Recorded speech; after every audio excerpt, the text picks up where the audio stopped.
Hello, friends. Welcome to another episode of HR to CHRO podcast. And today we have Mr. Ankush Arora with us, who started his career as a hardcore engineer. And then he got into HR. He started his HR career with SAP. Then he moved to Jubilant Life Sciences, then Havels, Blinkit, where he became a head HR, and then Absolute, Oxane, and now he's CHRO at TBO.com. Welcome, Ankush. Thanks for giving us time. Thank you, Amit. Thanks for having me here. And incidentally, for my viewers, he's from my alma mater. He's from the same college. Both of us are from Exam, Bhubaneswar. So that's another reason why I'm so happy to to welcome Ankush. All right. So Ankush, to start with, why HR? Why did you, from engineering after your MBA, why did you decide to move into HR? So, Amit, to be very honest and be very candid here, uh, I didn't choose HR because I wanted to work in HR. The reason was slightly different because, I was always curious about that, what is the rationale behind organizations and people performing or outperforming themselves year on year? Because we keep on hearing that, the organization is growing at a certain rate, people are getting successful in their lives. So I was always curious that what is it that leads to this performance or, outperforming themselves. Mm-hmm. So that is where I realized that, while you can put down a lot of strategies and blueprints and frameworks, right, at a org level, but fundamentally what defines is that the individual needs to be aligned to that and individual needs to perform. So there's a behavioral mindset that needs to be changed. Mm-hmm. You can say that, certain behaviors need to be rewired, retrained Mm-hmm. at a leadership level, at an employee level. Mm-hmm. So then I kind of, spent some time while I was at XIM trying to understand that how do you kind of relate this with my prior experience and what is being taught at the school, Mm-hmm. right? So that's why it kind of made sense for me that given my past experience, which was more on the shop floor engineering design, and then if I kind of marry the two, Mm-hmm. that kind of generated further more curiosity, and as what I can actually practically apply the learnings on the job, on Mm-hmm. the floor, and see that with change in people's behaviors or mindsets, you Mm-hmm. can actually outperform at an Mm-hmm. individual level or at an org level. So that's kind of pushed me towards HR. So can So you while give you can more? have all systems etc. in place, but I think if you change people mindset, the results are starkingly very bright. Very nice. So you, when you were working as an engineer in a IT company like Tata or L&T, and Yeah. then you joined as an HR professional in SAP. So that mindset or that behavior pattern which you might have noticed, before HR, before when you were working as an engineer, Yeah, yeah, yeah. can you share some examples, some incident where when you rejoined, as an HR professional, you were able to address that or cater to that? See, one incident I can very clearly see one of the organizations, we were continuously hiring people, Mm-hmm. right? Because the ask was that we need to expand, we need to move, we need to grow the team, so give us more people, but at the end, we realized that, the outcomes were not coming. Okay. We were continuously hiring, but growth was not there. It was Mhm, very plateaued, very stagnant kind of thing. So mhm, nutshell, we were adding flab mhm, onto the organization, we were increasing the wage cost, but the mhm, desired outcomes were not coming. mhm, Then we kind of went back to the drawing board and we kind of articulated very well that adding headcount is not the solution. mhm, You know, what we need to do is look at the existing set of people or the existing talent ecosystem that we had, mhm, right? Understand from them that what are the bottlenecks? mhm, Why is it not translating into the desired growth outcomes? mhm, We mhm, had the strategy, we had given the people, mhm, skill sets were there, but mhm. something was missing. Okay. Then we realized that the problem is not people, Mhm, problem is not the process, mhm, problem is not the resources. Problem is basically that people were taking too much of time to take certain decisions. Managers were not really empowered. mhm, mhm. There were still four levels of approvals that were Oh, required to go okay. ahead with the decision. So we kind of restructured the org Very with a nice. very clear idea that while we are empowering certain people, this will also translate into certain set of accountabilities. Very nice. right? So that kind of, motivated people to deliver more. Very nice. We had certain tough calls to be taken. It comes part and parcel of it, because the moment you make people accountable, it is all transparent that, a certain section of the function probably will be Correct. outperforming the others, Correct. right? So either you become a role model for the rest of the org, or you wind up always in a catch-up space. So yeah, of course, there were certain tough calls, but we realized that, just blindly following the business ask that give me 100 people, give me 200 people was not going to solve the problem. Very nice. It was Very a nice. big demotivator for the people also that we were hiring. Correct. Not a good experience to get somebody new and then you realize that you're not going to do some interesting work. Very nice. So this is where your interest on why do people outperform? Why do some people are outliers or why do some people perform so well? That interest made you go into the details or depth of why people are not, why the growth is not happening. Yeah, because, That was we had done everything which the playbook was telling us. correct. And we need to expand. We need to fill all the vacant positions in time. We Correct. were spending on consultants, we were spending on vendors, we were spending on talent partners, referrals. We did everything. We Correct. went to campuses, all kind of mix and match we did. The number of people were there. They were trained what to be done. Orientation went off very well. But when it came to actual outcomes, which the organization was looking at, those were not there. So companies they hire consultants, big Yeah, four or so many other yeah, yeah. consultants, and you are being in HR because of your interest and your curiosity, you are able to do that without any Yeah, so commitment it, from your it side. kind of, forces you to go back to the basics and think through that, what is missing. Very nice. Yeah, Very nice. So one very important learning for any HR professional listening to this podcast is that whenever you face any problem, go back to the basics, go back to the drawing board, and try to yeah, understand the root cause of the problem rather than just doing what business is asking. Be a partner with the business to help them perform yeah. better. Very nice. All right. So see, um, Ankush, there is a research which says that only 0.5% people they reach the CXO level.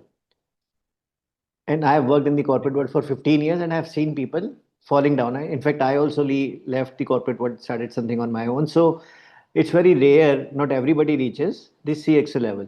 So, Yeah. what has been the secret of your success? Uh,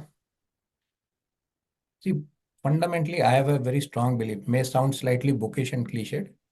Uh, HR is not a support function, right? Correct. And this belief, if the HR function themselves have it, Mhm. it's very easy to convince the stakeholder that we are not a support function. But if HR as a function themselves are into this mindset that we are a support function, Mhm. we are not the core business, right? That change will never happen. So fundamentally, I have always believed that HR can add tremendous value, Mhm. provided HR speaks the business language, Very nice. right? So my advice to all the young generation and wherever I go, like wherever I meet young professional, is that please do not forget your financial accounting courses. Please do not forget the basics, right? Please study the core of your organization. You should know what your organization is doing. You may not be the expert in, a technical or a product or a FMCG domain, but you should understand what your organization does and where do you fit in the larger scheme of things. Where are you adding the value, right? So that commercial acumen, along with, the people aspects of it. If you have these two, then you are likely to be successful in whatever field you are. So ideally, I would say that you should start behaving like a business leader Mhm. who has an expertise in people, Okay. right? Rather than saying that I like interacting with people, hence I am in HR, and we will create policies, we will answer queries, we will process payroll, we will hire. Correct. Right? Now that's a very transactional way of looking at this function. You will always be a support function. If you want to get a seat on the table, HR needs to think differently as a function. You need to take certain stances. You need to be part of the business meeting. You need to understand what business is trying to do, Mm-hmm. and then ensure that business is successful because of you.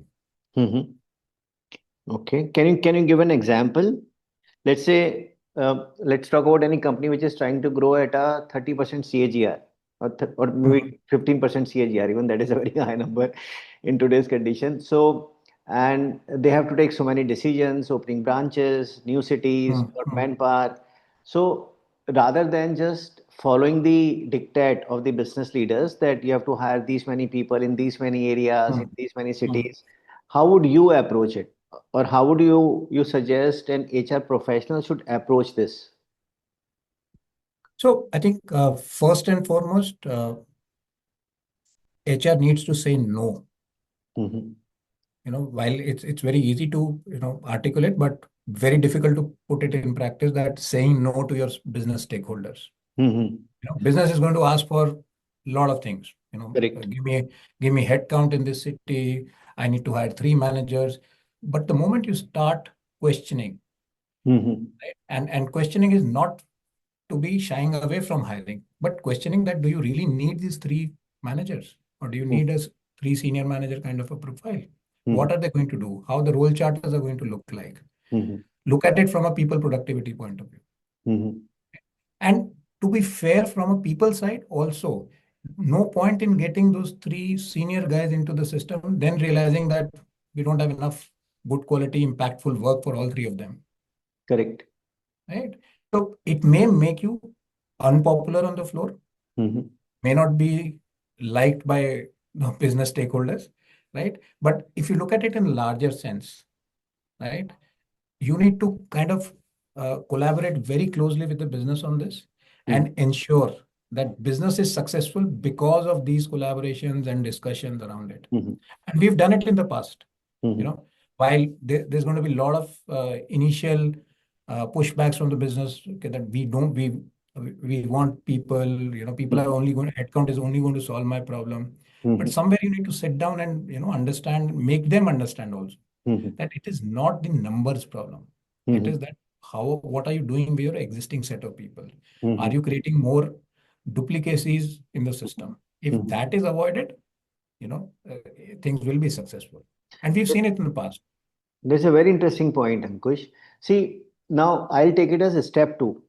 Step two, when I can question the business, why are you taking certain decisions?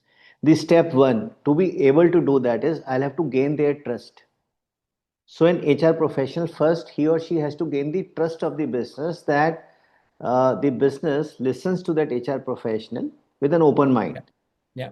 So, how the question comes to the mind is how to create that trust in the first place. See, as an HR professional, I join a new company, and I don't have that relationship. I don't have that rapport with the business. And then Mm. if I tell the business straight away that no, or I ask start asking Yeah. questions, Yeah. it may not work out that way. So it is Yeah. very important as a successful senior professional in HR. Could you share with our readers, with our listeners, how to create that trust with business? What are the steps to do that? See, core to creating trust with your stakeholders, whether it is business or some other function, is basically that you need to speak their language. Very nice. Yes. If you're talking to a CTO, you Mm-hmm. should speak the language where he understands.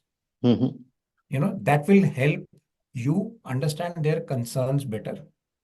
And they also will be understanding your constraints, Mm-hmm. from which dimension you are coming from.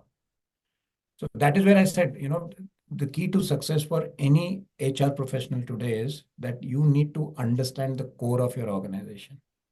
If your organization is a tech company, understand what is the technology, what tech stack Mm-hmm. they're using, what are the platform services they are offering. If Mm-hmm. you are a kind of a product company, what is your product, what product features? Because Mm-hmm. at the end of the day, you are also in the market attracting talent. You are Mm-hmm. you are the first uh, face of the organization when Correct. you're reaching out to the talent. So if you speak the business language, if you speak Mm-hmm. the functional language, Mm-hmm. help them decipher their problems in their language, Mm-hmm. right? Which they can understand and comprehend. Mm-hmm. Trust will automatically build, and they will also start giving due credit to you. There's going to be a rapport and credibility building. Mm-hmm. And And how I, to? Yeah, sorry. But that's more in terms of that you need to invest in yourself Mm-hmm. as a HR professional. Mm-hmm. You need to think really beyond the HR domains. Like if you're a senior talent acquisition person, Mm-hmm. think beyond hiring. Mm-hmm. If you're a senior HR business partnering, right? We talk of business partnering or business advisory roles from HR point of view. You talk to functions. Mm-hmm. You know, largely it is around your employees are happy or your employees are not happy. Start having those forward-looking discussions. Mm-hmm. So if I'm talking to a CFO, I'll ask him that, tell me 2 years down the line, what kind of organization are you envisaging? Very nice. Now with rampant usage of AI, right? Mm-hmm. You ask your CTO, what kind of skills do you need a year down the line, Mm-hmm. right? Do you see a shift in the organization? Do you want to invest in this, Mm-hmm. right? So that is where your credibility as a business partner to Mm-hmm. the functions will Mm-hmm. increase. So they will start putting weight behind your knowledge, your Mm-hmm. approach, right? Mm-hmm. And you'll be always be advising them, Mm-hmm. right? Because you are in touch with the talent market. Probably they are not as much. Mm-hmm. If you can tell them that from a talent point of view, competition is doing this, Mm-hmm. it will help them a lot. Correct. So start speaking their language, start speaking. I'm not saying become an expert in writing a piece of code or developing a product, right? Mm-hmm. That's their domain. But Mm-hmm. understand what is happening. Okay. So how a young HR professional, how should he or she, how should they go about understanding the language of business? See, One, they have their I mean, own like, KPI so and KRA to do over yeah, and so above that. correct. So larger thing is that what is the enterprise goal as an organization? What the organization is driving? It could Okay. be very high as profitability, top line growth, Mm-hmm. EBITDA, PBT, and all. Mm-hmm. So HR should have a fair understanding of that. And that is where I said, don't forget your accounting and financial basics. Correct. Helps, Correct. right? Second would be that when these are broken down into different functions, or when these goals are cascaded to, let's say, a finance or a marketing or a growth team or a product team, right? The way the objectives are framed, the way the goals are cascaded, that should be largely, if driven by HR, Mm-hmm. it's an excellent opportunity for you to deep dive into the function that you are responsible for. Okay. So if in one of the organizations we had worked and did a kind of a restructuring where we kind of had a SBU structure coming in, we had matrix reporting coming in, right? Now we had people in sitting in corporate office also taking care of the manufacturing facilities Okay. via dotted line reporting. Mm-hmm. Now, if you are a sales person, you are dependent on the manufacturing because they are producing the products that you're selling. Mm-hmm. Now, as a HR partner, right? If I have a fair understanding of what kind of products are being sold, what SKUs, Mm-hmm. right? What sub brands, Mm-hmm. what product categories, Mm-hmm. right? What is the product availability? Mm-hmm. Where do I solve for distribution, right? And I can share these inputs with the sales people, right? They start valuing you more. That he's speaking what we want to hear. He's not coming here purely from a theoretical HR, talent acquisition, Mm-hmm. employee engagement, those Mm-hmm. kind of things. While those things are extremely important, Mm-hmm. right? But those things alone will not make you successful as a HR professional. Correct. Very nice. See, in fact, this resonates so well with me, Ankush, when we pitch for our corporate workshops and we're talking to the L&D person, and generally the response is that my business is not too much interested in doing a culture training or doing a behavioral training or Yeah, a leadership training because it's not going to reflect on their KRAs or their KPIs. So we yeah, always ask them, you talk business language. For yeah, example, in FMCG, it could be the upselling, it could be the channel width, it could be the channel depth. So the yeah. matrix to measure how much is, and similarly in various other industries. And you're right because then they listen because if you speak their language. Now, see the question which comes to mind is to do this, the HR person has to spend time in talking to people in other departments, reading those Yeah. balance sheets, and investing in themselves. How do they get time? How do they manage time? How did you manage time? So I'll give you a very interesting anecdote for this. So, one of the organizations, it was not just me, we were a kind of a core leadership team. And we kind of realized that during the day, all we do is meetings. Yeah. Right? The day starts with a alignment call or a review meeting, and the day ends with the similar kind of a meeting. Mhm, Calendar is blocked. There mhm, is actually no time to do, if I have to put in, for lack of better words, actual work, which for me is having those few forward-looking conversations or connecting with people on the ground, mhm, right? So we kind of realize that, our entire bandwidth is choked. mhm, Again, then we went again back to the basics. mhm, Have a look at all the meetings, and then you decide, is your presence required in that meeting? What is your role in that meeting? mhm, Is this meeting even necessary on your calendar? Right? So the point is that if you go back to the drawing board and start questioning mhm, yourself, mhm, right? That somebody has set up a weekly cadence for 2 hours for a slide review, mhm, right? Not required. Just send out the slides over an email or put it in a shared drive. Let people comment. So we started having those running documents rather than having those, jumbo slides, mhm, mhm, right? mhm, So the onus of freeing up time, freeing up bandwidth is on the professional, on the HR, or any individual per se, mhm, right? There will be 24 hours in a day only. mhm, You will have to take a nap for 6 to 8 hours. mhm, You will have family also, mhm, right? So in office, probably you'll spend, let's say, half a day or slightly less than that, mhm. right? So you will have to manage time. Okay. So So, then, though it leads to further that, if I am not uh, going for that meeting, can I send one of my team members mhm, who will be able to add much more value, who's looking forward for some degree of empowerment, mhm, mhm, you know? So those kind of decisions probably you will have to take at an individual level. Free up your time for things that matter, mhm, right? If you are not contributing in a meeting, mhm. why waste 2 hours in sitting in through that meeting? Correct. Yeah. Correct. See, so I'll ask it in a different way. I get the answer. Mm. It's very powerful. Now, when we talk to people, generally in my workshops at junior level, at mid-level managers, they make these mistakes, sometimes at senior level also, that they are just going with the grind, waking up late in the morning because the time at night they spend some time watching Instagram reels or Mm. web series, and then running through chasing the day, and then weekends, Sundays, they finishing up the household chores, etc. They don't have time to think. Now you are saying, like you very powerfully said, that you need to think, go through that, where are you spending your time. But the problem is in today's world is because there are so many distractions that people don't have time to think. Is that a problem? And how should they?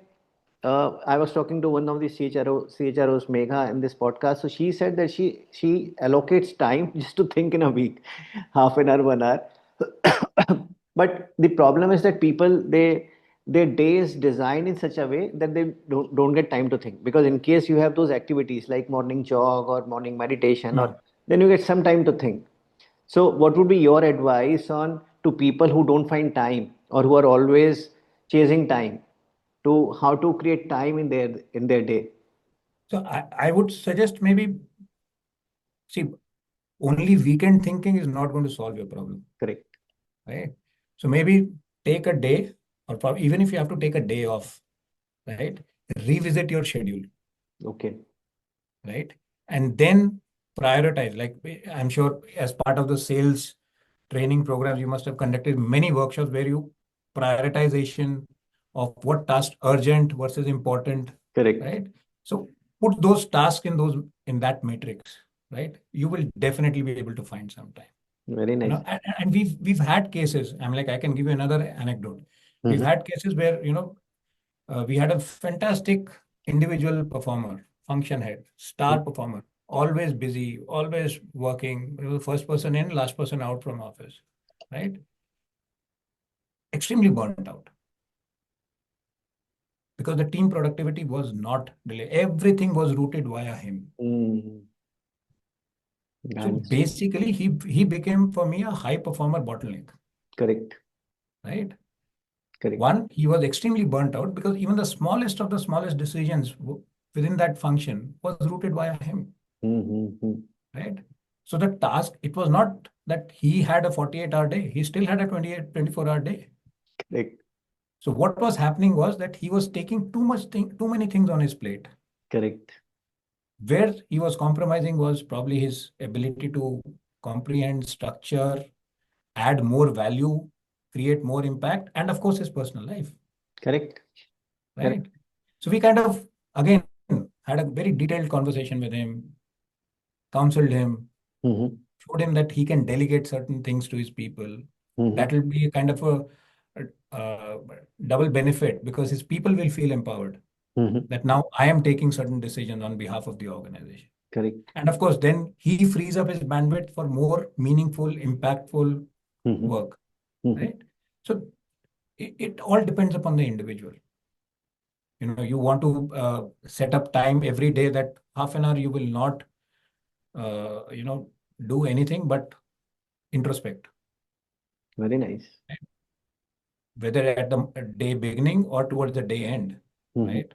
We all have commutes. Either Correct. we commute with a public transport, or we take a cab, or we drive down, or we are driven via driver, right? Correct. Rather than, and I've seen a lot of people taking calls from the car. Correct. I would rather tell them that, once you leave office, spend half an hour just with yourself, Correct. Very powerful. right? These are small things that you could do, but Mm-hmm. underlying thing for me is that onus of freeing up time from your schedule Mm-hmm. is with the individual. Nobody else can do it for you. Right. Nobody can sort your calendar and say that, these are the 2 hours in a day where you're free, you can do whatever you feel like. You have to create that bandwidth for Correct. yourself. Very nice. You have to look at your structure, you have to look at your people around it. Because again, at the end of the day, you will not delegate everything to everyone, Correct. right? Because your credibility, your performance will also be impacted. So you Very nice. start identifying the right set of people and the right set of tasks for them. So it's on the individual. Nobody else can do it for you. Correct. Correct. All right. So, see, we spoke about those forward-looking conversations with Yeah. business stakeholders. Would you like to share any example where even the business was not able to visualize things down the line, 1 year, 2 years down the line, which because of your interest and because of what you gathered from those conversations, you were able to do the planning better, and business was surprised that what they had not even thought of, and the HR was able to give them what they wanted, or they had, because they did not openly discuss with you, but through these forward looking conversations you were able to envisage, and then you were able to plan, which helped the business, which wowed the business later on. Okay. So I can give you an example. So it was largely driven by the market intelligence that we got. Okay. So in one of the orgs, so I had detailed discussion with my hiring team, and we told them that rather than blindly going about the numbers, try to do a market mapping of what the competition is doing, what all areas they are hiring, Mm-hmm. right? So we searched different platforms that what kind of vacancies they are putting it out, what skill sets they are looking for, Mm-hmm. right? So that gave us an idea that this is where largely the competition is shifting. Very nice. If they are hiring, which means that something is brewing up. Either they are Mm-hmm. venturing into a new product line, or they're venturing into a new location, or whatever it is. Mm-hmm. We passed on that same intelligence in a very structured manner that this is where the market is trending towards. Mm-hmm. What is our plan? Mm-hmm. Right? While we presented the data, we also raised a question that are we going to do catch up, or are we going to be slightly more proactive and go ahead of them? Correct. Right? Then we again collaborated with the business. The business really appreciated that we Very didn't nice. have this intelligence. We collaborated with the business. We sat down together that this is likely going to be this. Again, our enterprise strategy was questioned, Mm-hmm. right? And then we kind of agreed upon that we are going to set up a new vertical. And for that, we needed people Mm-hmm. in different locations with different skill set from these backgrounds, right? So I won't take credit that it was all HR. We kind of just raised certain questions in form of data, right? And again, I circle back to the same thing. If you are able to articulate in the business's language, Mm-hmm. right? If I'm telling them, that top five competitors or top three competitors are going to hire people in these locations Mm-hmm. with these skill set, and these are active openings that they have put it out in the market, Mm-hmm. right? So they are definitely doing something different. So before it's too late, are we going to catch up with them, or we are only going to react when they do something? This is so powerful, Ankush. This is so very powerful. So this kind of helped us establish a credibility. To your earlier point that if you are relatively new in the organization, how do you build that trust and credibility? So if you kind of, give it to the business that you are here to make them successful, Correct. right? So one of the things that I keep on telling my HR business partners is that make sure that your stakeholder gets a promotion every 2 years. Okay. If that person is successful, you're doing your job well. Very nice. Very nice. Very powerful. So this is such a powerful insight, Ankush. I'm sure it's going to benefit. And this is a very powerful example. I would, during the course of the discussion, in case you happen to remember any other such example, do share because it is Sure, so sure. very powerful. All No, right. even when you mentioned that, as part of, you reach out to L&D experts and saying, and you hear back that business is not interested, Correct. right? That's a very common fallacy. Business is not interested unless you tell them Correct. that at the end of this intervention, a certain business KPI, you will see a needle moving, Correct. you know. Correct. So of late, we were discussing about negotiation skills as a Correct. workshop, Correct. right? The business asked, what is going to happen? Right? So then we went back to the business, said that if your people are able to negotiate better, they'll give less discounts, right? That Correct. will add to your bottom line. Correct. Your profitability will go up, Correct. right? Then it makes a lot of sense to business, Very nice. right? Correct. So if you articulate any objective in the business's words, right, acceptance will be far, far more higher. We Correct. more than at often we kind of struggle there as a HR function. We struggle there. We keep on telling that we will do excellent communication skills workshop. We'll do Correct. excellent negotiation. But what is in it for the business? Correct. What are you moving the needle on? Right? Correct. If that is clearly articulated, I don't think business will say a pushback on that. Correct. In fact, for business, they generally think that it's an opportunity cost, especially for Yeah. the sales team. If the sales team is away from the field for 1 day, 2 day, it's an opportunity loss because I'm working in sales. It's the daily number. You track what is the daily number, and that Yeah. will turn zero for those days. Yeah. So very powerful. These are very powerful insights, Ankush. All right. So one question I wanted to ask is, for a young HR professional, how should he or she plan his or her career? So for the first 5 years, there are, let's say, 7 or 8 different subdomains in HR, hiring or compensation Hmm. benefit or L&D or pipeline, etc., etc. So Hmm. should they spend some time in each of the division or maybe two or three of the divisions in the first few years? How should they plan their career? Should they try to become an expert in one of the fields, or should it be general management? See, if you are a fresh graduate from a B school, more often than not, you are confused that Correct. what subdomain or sub-function should I specialize in? Now, Correct. there are people who have clarity that I want to be a talent acquisition professional or I want to move into HR business partnering, right? If you have clarity, stick to it, Mhm. right? But in general, my guidance to young people would be that at least for the first 5 years, Mhm. learn as much as you can, even if it has to be something which is outside your domain, Mhm. right? If you have to learn a new skill, even within HR, let's say 2 years you've done talent acquisition. If you get an opportunity to do business partnering, take it up. Okay. You want to move into L&D if that is something exciting you, right? Because none of these things are siloed. Mhm. If you've done HR business partnering, you have established connect with people. You know what people are looking for. Correct. You know where are the skill gaps are. Mm-hmm. If you have that information, translate into a learning role, right? But these transitions are not easy.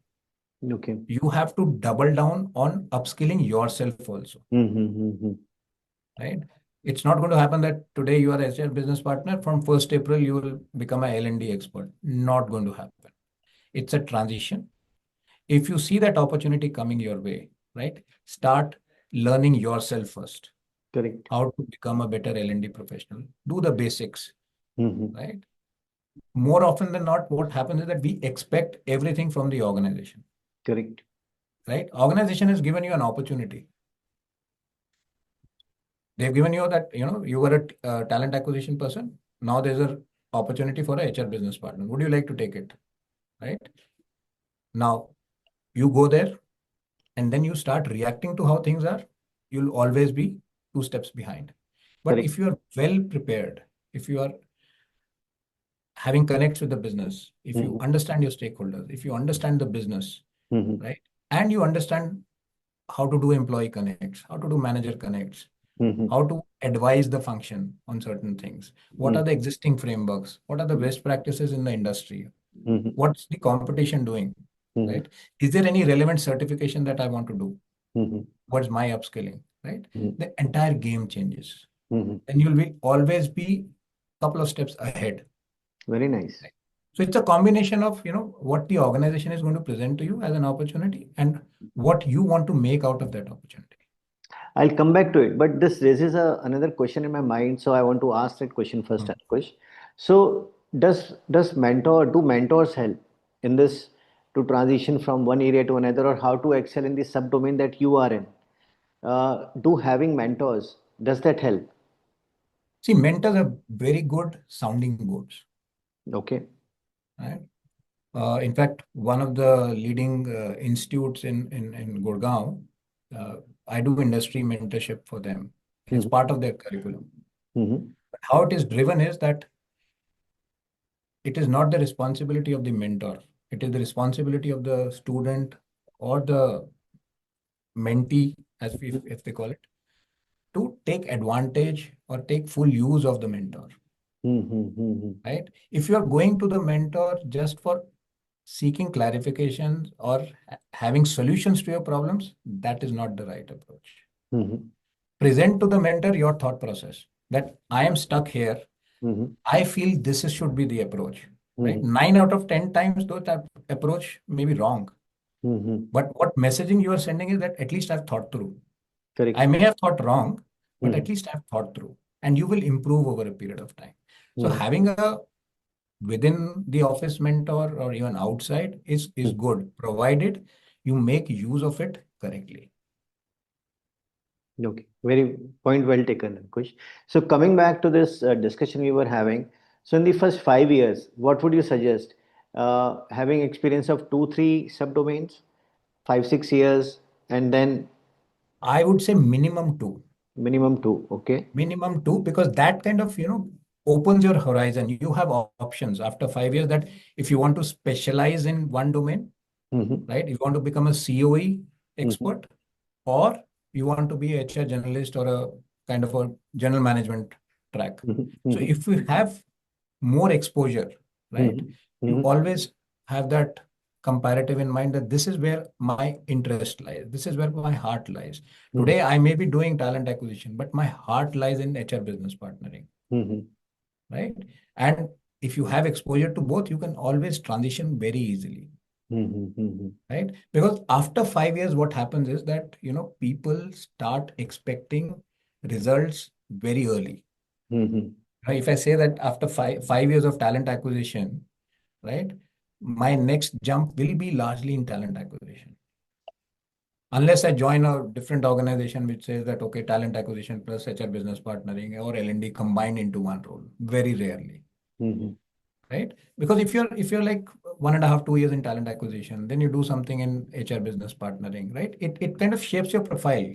And at a personal level, also you feel that I have seen multiple things. Now I'm better placed to take a decision. What is it that I want to do? Mm-hmm. Mm-hmm. Right? As you spend more time in a single function, or a Mhm. single sub-function, it becomes slightly tricky to transition Mhm. because the organizations will start looking at you as an expert. Mhm. Mhm. They will expect results in talent acquisition or Mhm. partnering, as the case may be. Mhm. The first 4 to 5 years, at least two domains, try it out if you get the opportunity. What happens is that I've seen young professionals who shy away from shift, Correct. right? That, we started off our career as talent acquisition, but now the org is telling me HR business partnering, Correct. I probably will start looking out, Correct. right? My advice is if the organization is giving you that opportunity and you're happy in that organization, right? Take up that role because it kind of challenges yourself. You're Correct. challenging yourself that I'm stepping out of my comfort zone and doing something new. Correct. Sends a very positive signal to the organization. Correct. And as an individual also, you learn more. So the more you learn, the better your brain gets wired and you become a better performer. And Yeah. by challenging And, your and like I said, none of these things are siloed. correct, They're all interconnected. correct. Very nice. So after 5, 6 years, let's say a person has had experience of 2, 3 subdomains. Now, should he or Mhm. she specialize, choose one of them, or how should the next 5 years be planned? It's a very individual decision, Amit. Mm-hmm. I've seen people who take a very candid and very straightforward call that, I'm not going to be an HR journalist. Mm-hmm. I'm going to be a COE expert. I'm going to be a organization development expert or a L&D expert, Mm-hmm. right? Or a talent acquisition expert. I've seen people very clearly, those who have fun with data, that, I'm going to be a rewards or a compensation expert, Mm-hmm. right? It's a very individual choice. Again, it depends after first 4 or 5 years, Mm-hmm. where does your heart lie? What makes you happy, Mm-hmm. right? If it is getting into the L&D space, if Mm-hmm. you love Mm-hmm. adult learning, adult behaviors in terms of learning behaviors, right? That's where your heart lies, go there. If if it is something to do with business partnering or doing connects with people Mm-hmm. or solving people problems for business, more into a consulting or advisory role, HR business partnering is the way. And I think So it's a very also individual choice. in the first 5, 6 years, even if you have experience of only 2 or 3 domains, subdomains, you would have at least had some knowledge about other subdomains also. Yeah, yeah, yeah. So, So it all boils down to the same fact that none of these are isolated from each other. correct. So if you're working in one domain, you transition to another, you will anyways gather information about how the other domains are functioning, Mhm. right? You will have people talking to you. You will have because you'll be relying on each other. So Correct. none of these subdomains kind of work in isolation, right? You have a talent acquisition who will need to speak to business partners. Correct. You have a HR business partner who will need to speak to the CNB person. And after 5, 6 years to 10 years, now that when does a person start working on himself or herself as a future leader, on developing the own leadership skills, on the certification courses or the other professional courses that the person needs to do? To where does the person start preparing for the top? At which? See, I would very strongly recommend that don't wait for 10 years to pass by. Do it from year one, Okay. right? Earmark some potential, whether it is a certification course, whether it is, learning something new, attending a seminar, attending a workshop, right? At least once every 6 months, invest in yourself, learn something new, meet, or when I say learn something new, not just from a skill point of view, go attend a seminar. Probably you'll pick up one or two things, Mm-hmm. right? Attend a conference, Mm-hmm. attend a workshop, right? Do a online certification. Mm-hmm. Today we have so many portals available, Correct. right? So every 6 months, ensure that you do something new. Meet a group of like-minded professionals, Mm-hmm. right? Maybe from your organization or even from other organizations. Mm-hmm. Interact with them, discuss relevant topics, Mm-hmm.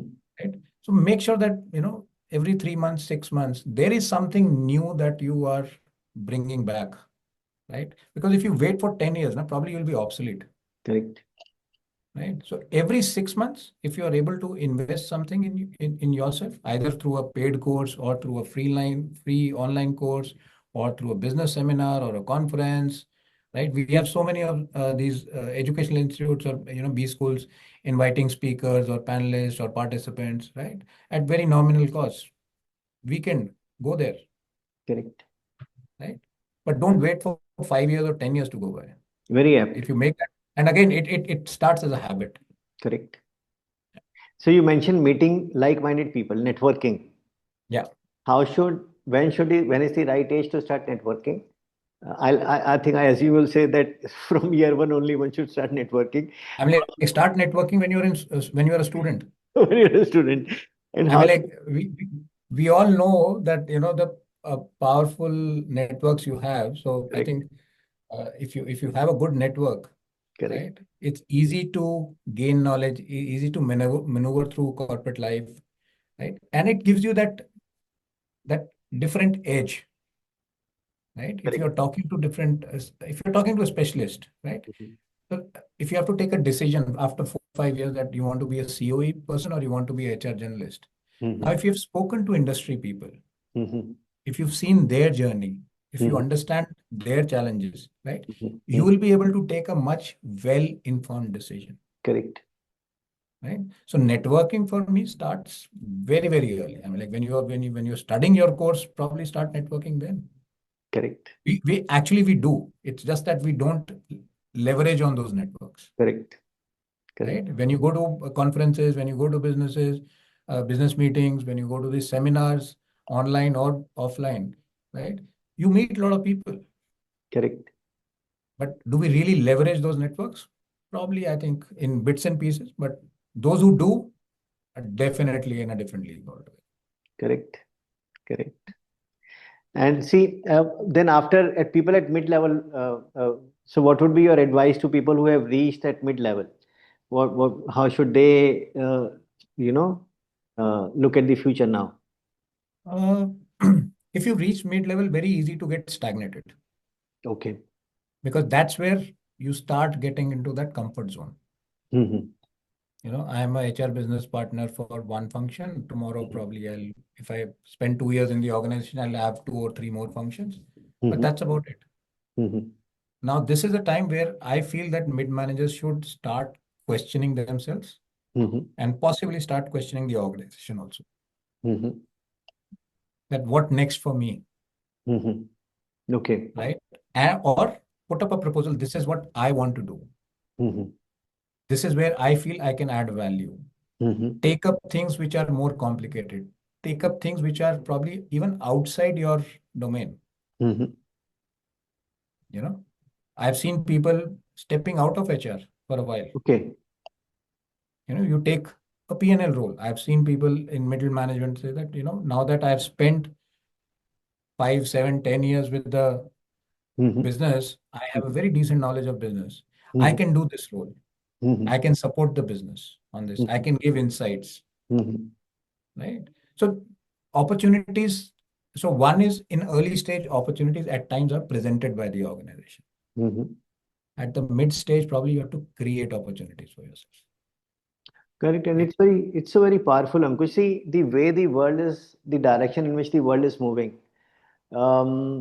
People managing people has become the more important thing than having those products, or because now with AI, it's so very easy to copy something or know about what is happening in the world, but having that team in place which should make things happen, Yeah. so those people management skills, and that is why do you see a shift from HR to CEO happening much faster? It has started happening in the last 5 10 years or so. There are so many people from HR who are now coming into the CEO role. But Mhm. do you foresee that shift, the speed, the velocity of that shift increasing because of the various reasons? So I would not limit just to CEO track, but I would say that HR taking up commercial roles, Mm-hmm. it's going to see a uptick. Reason and that's it. My thought process is based on very one simple thing that now with a lot of artificial intelligence and machine learning coming in, technology product are not going to remain the differentiators. Correct. Tech can be very easily replicated. Products can be very easily replicated. Your distribution channels can be very easily replicated. right? Uh, Opening up offices, your competition doesn't have to take any permission to open an office in next to you, Correct. right? What's going to remain the key differentiator is the thought process behind the technology, the thought process behind developing that product, right? Which is largely people driven. So one Correct. is, how do you ring fence or safeguard those thought processes within the organization? What do you do with those people, right? Second would be that, if from a HR standpoint, right? If you are able to think more commercially, if you're able to, articulate more commercial things with the business, Mm-hmm. right? It widens your horizon also, Mm-hmm. right? And so while CHROs and HRs definitely can become CEOs, no questions asked, right? Provided there's enough commercial acumen, enough business acumen, along with the people specialization, Correct. right? So to answer your question very briefly, yes, there's going to be an uptake, right? But HR needs to have a lot more commercial acumen for Mm. that to happen. So what would you suggest? Taking up a small business role also, a piece of Yeah, business, maybe a small customer or maybe a small distribution channel along with the HR role? plenty of opportunities. You can take up customer experience role, Okay. take up operations role, Mhm. right? Take up a role which is based out of manufacturing. Take up a role which is in maybe, like you said, small distribution channel or a small area. Mhm. Take up a small commercial role. Take up a business or a business analyst kind of a role. Mhm. If you have that commercial acumen for data, for the commercial businesses, right? Mhm. Step out of the comfort zone, do something different. Very powerful. Yeah. All right. So people at the senior level, what would be your advice from mid-level to senior level, people who are in that bracket? I think first and foremost, stakeholder management. Okay. Senior level, it's all about aligning with your stakeholders. Mm-hmm. And at senior level, think beyond your function. Mm-hmm. Wear that enterprise hat, Mm-hmm. right? So whatever you are deciding, whatever decision you are taking, make sure that it has an impact on the org KPI, not just your functional KPI, right? Now, if classical example being, HR is always worried about the attrition rates. Correct. My attrition rates are high or mediocre, or is it, we need to bring it down, right? You will do lot of initiatives around it, right? Attrition rate comes down, right? Your business is not growing, business still falls. You may have optimized a sub function of the organization, but the overall organization has suboptimal results. Then you start questioning, have you retained the right people? As a CXO, as a functional leader, right? You need to start thinking on those lines, Correct. right? As a functional leader, I've done well. I've reduced the attrition by 15%, right? But nothing changes in the world environment, nothing changes in the business environment. My revenue still falls or my profitability still falls, right? So is that really helping the organization? Answer is no, right? So So at a senior level, wear that enterprise hat. again, will you say that this starts at the mid-level?